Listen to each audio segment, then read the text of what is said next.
नमस्कार, स्वागत है आपका हमारे यूट्यूब चैनल पामस्टी बाय अर्चना में।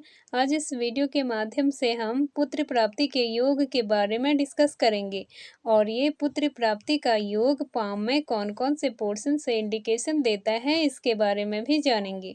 चलिए सबसे पहले ये जान लेते हैं कि ये पुत्र प्राप्ति का योग कौन से पोर्शन से इंडिकेशन देता है। फर्स्ट नंबर में आते हैं। फर्स्ट नंबर जो हमारी लिटिल फिंगर होती है, जो सबसे छोटी वाली उंगली होती है, जिसे कनिष्ठिका उंगली भी कहा जाता है। इसी के नीचे का जो पोर्शन होता है इसे बुध पर्वत मरकरी माउंट कहा जाता है।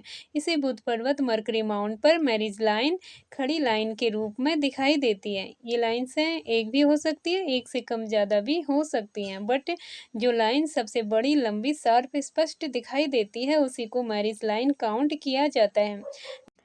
इसी मैरिज लाइन से छोटी छोटी लाइन से कनेक्ट हुई रहती हैं जो लिटिल फिंगर के पास से निकलती हैं, जो हॉरिजेंटल कंडीशन में होती हैं, यानी कि लेटी हुई कंडीशन में होती हैं। यहाँ पर लाइन से छोटी भी होती है, बड़ी भी होती हैं। छोटी छोटी लाइन्स का इंडिकेशन मिलता है कि पुत्री की प्राप्ति होगी, और जो लाइन से बड़ी बड़ी होती हैं उनसे ये इंडिकेशन मिलता है कि पुत्र की प्राप्ति होगी। पुत्र की प्राप्ति मतलब जो लाइन्स हैं, छोटी लाइन्स में बड़ी बड़ी होती हैं, उनसे इंडिकेशन मिलता है कि बेटा होगा, और जो छोटी छोटी लाइन्स होती हैं उनसे इंडिकेशन मिलता है कि बेटी होगी। और अब ये भी सवाल आता है कि पहले लड़का होगा या लड़की होगी। अगर फर्स्ट स्टार्टिंग में लाइन लंबी बड़ी होती है तो बेटे का योग रहता है, और अगर फर्स्ट नंबर पर लाइन छोटी छोटी रहती है तो बेटी का योग रहता है। दूसरा पोर्शन है हमारा वीनस माउंट यानी कि शुक्र पर्वत। थंब के नीचे का पोर्शन शुक्र पर्वत कहलाता है। इसी शुक्र पर्वत के पास में थंब के थर्ड पोर्शन पर यानी कि अंगूठे के जड़ पर एक जंजीर टाइप की लाइन बनी हुई होती है। इसी लाइन पर आई जैसा सिंबल बना हुआ होता है। ये आई का सिंबल एक भी हो सकता है, दो भी हो सकते हैं, तीन भी हो सकते हैं, इससे अधिक भी हो सकते हैं। यह आई का सिंबल ये इंडिकेशन देता है कि व्यक्ति को पुत्र की प्राप्ति होगी ही होगी। व्यक्ति को जितने भी आई के सिंबल बने हुए होते हैं थंब के थर्ड पोर्शन पर, उतने ही पुत्र की प्राप्ति होती है। अब ये व्यक्ति पर डिपेंड करता है कि उन्हें कितने पुत्र चाहिए।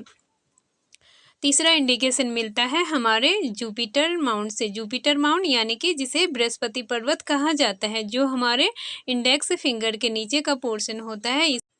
इंडेक्स फिंगर जिसे हम तर्जनी उंगली कहते हैं। तर्जनी उंगली जो अंगूठे के पास वाली उंगली होती है उसी को तर्जनी उंगली इंडेक्स फिंगर कहा जाता है, यानी कि अंगूठे के दूसरे नंबर की उंगली।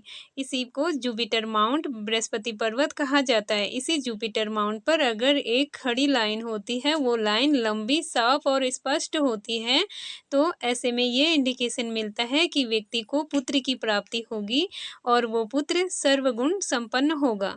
और अगर इसी जुपिटर माउंट बृहस्पति पर्वत पर एक लाइन होती है खड़ी, और वो लाइन छोटी होती है, ज़्यादा लंबी नहीं होती, तो इससे ये इंडिकेशन मिलता है कि व्यक्ति को पुत्री की प्राप्ति होगी और वो पुत्री सर्वगुण संपन्न होगी। आज की वीडियो में बस इतना ही। मिलते हैं अगली वीडियो में। Okay bye, take care, God bless you all.